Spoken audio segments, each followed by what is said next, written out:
விஸ்வரூபம் திரைப்பட விவகாரம் தொடர்பாக சுமூக உடன்பாடு ஏற்பட்டதை தொடர்ந்து கமல்ஹாசன் உள்பட அனைத்து தரப்பினரின் மனுக்களும் சென்னை ஹைகோர்ட்டில் வாபஸ் பெற்றுக் கொள்ளப்பட்டன.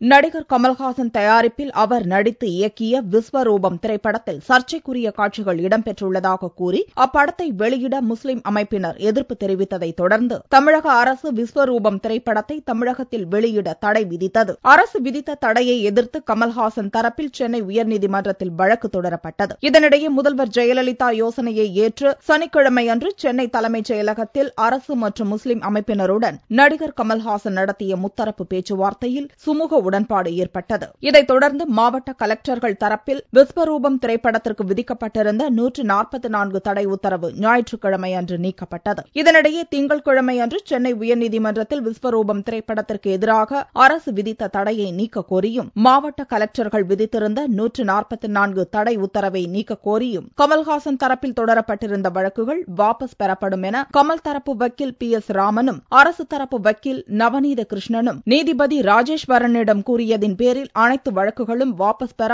அனுமதித்து நீதிபதி உத்தரவிட்டார். கடந்த 2 பிப்ரவரி அன்று திரு கமல்ஹாசனுக்கும் அந்த இஸ்லாமிய குரூப்ஸுக்கும் நடந்த settlement டாக்ஸ்ல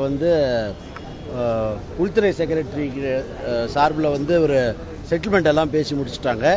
district collectors, commissioner of police Chennai எல்லாரும் 144 ஆர்டர்ஸ் எல்லாத்தையும் வித்ட்ரா பண்ணிட்டாங்க. அதனால நாங்கள் கமல்ஹாசன் சார் சார்பில் ஒரு மெமராண்டம் போட்டு 6 ரிட்லையும் இந்த மாதிரி 144 ஆர்டர் வித்ட்ரா ஆனதுனால சினிமா ரிலீஸ் ஆகிறதுக்கு எந்த விதமான தடையும் இனிமேல் கிடையாது. அதனால ரிட்டில் எங்களுக்கு இனிமேல் வேற ஒன்றும் தேவைப்படலைன்னு சொல்லிட்டு ரிட் மனுவை வாபஸ் வாங்கிட்டோம்.